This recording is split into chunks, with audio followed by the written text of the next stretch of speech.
¿Qué tan importante es nuestra genética en nuestra inteligencia? ¿Es cierto que heredamos el coeficiente intelectual de nuestros padres? Y hablando de IQ, ¿quién ha sido la persona más inteligente? El IQ más alto registrado es el de William James Sidis, pero ¿qué tan real es? Ahorita vamos a hablar entonces un poco de la inteligencia, cómo se mide, qué sabemos sobre la heredabilidad y lo que significa esto, porque solemos confundir el término de heredabilidad y algunas otras cosas interesantes del IQ. Empecemos. Eso me lo dijo ChatGPT.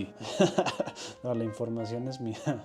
Bueno, primero, ¿qué es el coeficiente intelectual? Es una medida que compara las habilidades cognitivas de una persona con la media de la población. Es un puntaje promedio, al menos la media del mundo es un puntaje de 100 puntos. Pero esto puede variar dependiendo del país. Por ejemplo, en países como Singapur y Japón, el promedio supera los 105, es entre 105 y 108, y en México el promedio oscila entre un 86 y un 92, dependiendo de la fuente. Pero bueno, ¿esto significa que somos menos inteligentes? Puede que sí, puede que no, pero tenemos que contar en cuenta la heredabilidad. Primero que nada vamos a explicarle. Este concepto a menudo se malinterpreta. Muchas personas creen que si el IQ es altamente heredable significa que nuestra inteligencia es casi completamente genética. Es decir, ser heredable no significa que es genética, significa que tanto de las diferencias o la variación entre las poblaciones puede ser explicada por los genes. Por ejemplo, estudios en gemelos creados por separado muestra que aproximadamente el 70% de las diferencias en IQ puede ser explicado por la genética, pero esto sube hasta 80% en algunas. Algo interesante de la heredabilidad es que varía dependiendo de qué tan igualitario es el ambiente. Por ejemplo, volvemos a las diferencias de IQ entre México y vamos a llamarle Japón. Aunque es muy heredable, aunque mucha de la diferencia se explica por genes, no toda. Entonces la heredabilidad puede variar, puede bajar, aunque aquí se muestra que es un 70% en una población donde quizá haya injusticias, hay diferencias, la heredabilidad baja. Es decir, la diferencia se puede explicar más por diferencias en el ambiente que por la genética. Sin embargo, esta puede llegar a subir cada vez más, siendo el 100% en algunos aspectos cuando todos tienen acceso a lo mismo. No sé si se entienda, lo que significa es que si todos tienen acceso a lo mismo, la heredabilidad va a ser del 100%, es decir, que los genes van a explicar toda la diferencia que existe en una población. Sin embargo, cuando no todos tienen acceso a lo mismo, la heredabilidad va a bajar. Esto quiere decir que muchas de las diferencias no pueden ser explicadas por los genes, sino por el ambiente, por las diferencias en el ambiente. Y un buen ejemplo de cómo funciona esto es la altura. La altura es una de las características más heredables. Por ejemplo, en países igualitarios donde casi todos tienen acceso a buena nutrición y salud, la variación en la altura entre personas se debe a gran parte por los genes y la heredabilidad es alta. Pero en países con desigualdad extrema, la falta de acceso a alimentos o atención médica puede reducir el potencial genético, haciendo que el ambiente juegue un papel mucho más importante. Lo mismo pasa con el IQ. En países más igualitarios, la genética explica una mayor proporción de las diferencias individuales porque las condiciones ambientales limitan el desarrollo.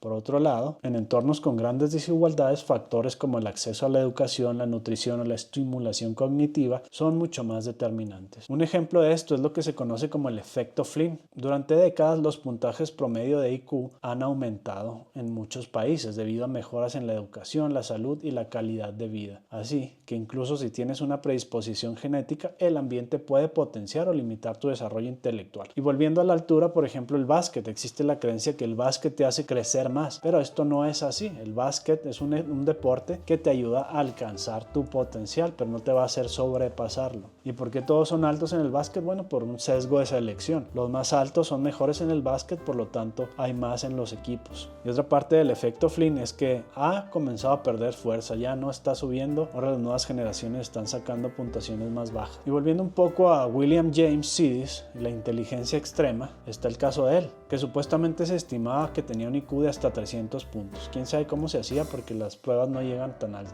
No hay duda de que era muy inteligente, era un chico prodigio, entró a Harvard a los 11 años, pero su historia está rodeada de mitos. No hay una evidencia concreta de que su IQ fuera tan alto. De hecho, no existen registros oficiales de que se le hayan aplicado un test de IQ. Lo que sí sabemos es que era un individuo increíblemente talentoso, pero por el otro lado, volviendo al ambiente, enfrentó una presión extrema de sus padres, quienes querían convertirlo en un genio a toda costa. Su vida fue complicada y aunque tenía un potencial extraordinario, pues terminó mal, terminó aislado, viviendo muy lejos del público y creo que terminó acortando su vida por su propia mano. Y este caso nos ilustra la importancia, no porque tengas los genes, no es una predicción perfecta, aunque sí, el IQ está muy relacionado con éxito en muchos ámbitos de la vida, no es determinista. No somos deterministas. Hay muchas otras cosas que pueden influenciar, como la suerte. Y como en el básquet, nuestro ambiente puede ayudarnos a alcanzar ese potencial o a interponerse con él. Bueno, ¿cómo interactúan la genética y el ambiente? Y la respuesta está llamada en un concepto: la naturaleza a través de la crianza. Se acabó el debate. No ganó la naturaleza, tampoco ganó la crianza. Quizá la palabra crianza no está bien, es naturaleza y ambiente. Es una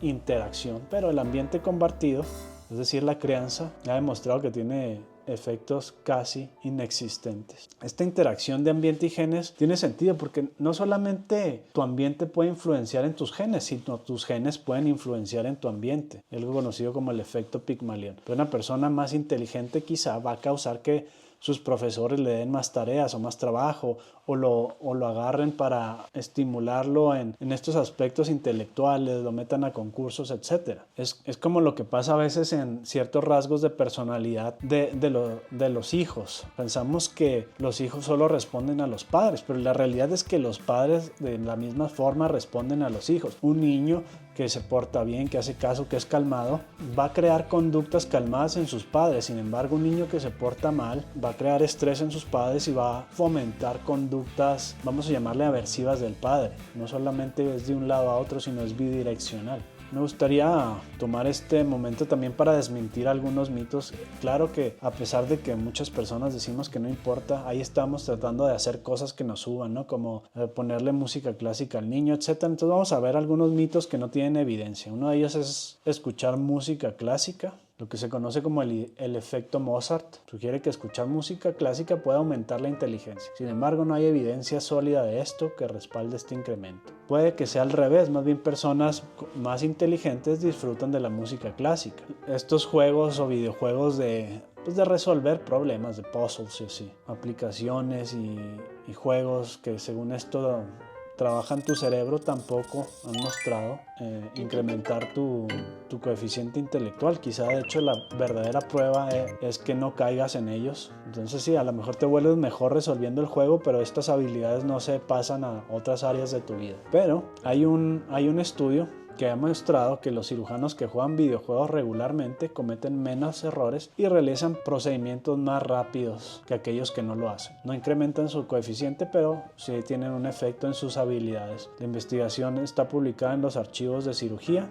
y dice que los cirujanos que jugaban videojuegos por al menos 3 horas por semana cometían un 37% menos de errores y eran un 27% más rápidos en cirugías que sus colegas que no lo hacían. Mito número 3, tomar suplementos, tomar omega, etcétera, o neurotrópicos no te va a hacer más inteligente, aunque volvemos, la nutrición adecuada tiene un efecto muy marcado en el desarrollo o en el alcance de tu potencial. Como hablábamos de la altura y de las diferencias a lo que tenemos accesible. Entonces la dieta sí en el desarrollo es importante para alcanzar tu potencial, pero no te va a subir puntos una vez que llegues a tu tope. Y bueno, algunos dicen que se puede subir puntos, según yo no hay evidencia, pero si tomamos en cuenta que los aspectos que incluye los test de coeficiente intelectual, quizás si trabajas en tu memoria, en tu concentración, en habilidades matemáticas y pensamiento crítico, podrías subir algunos puntos, así que puedes enfocarte en eso. A final de cuentas, como vimos con William James Sidis, no importa tanto el coeficiente, sino lo que haces con él. Al menos a mí me gustaría tener un coeficiente alto, pero es quizá tonto enfocarnos en ello porque es algo que no tenemos control. Mejor debemos enfocarnos en lo que tenemos control, en lo que hacemos con él. Y me gustaría cerrar con este mito, espero ya hayas llegado aquí, este mito del genio loco. Tendemos a pensar que un coeficiente alto está relacionado con problemas mentales, pero la realidad es que es lo contrario. Está relacionado de forma inversa con problemas mentales. Entonces, bueno, espero te sea útil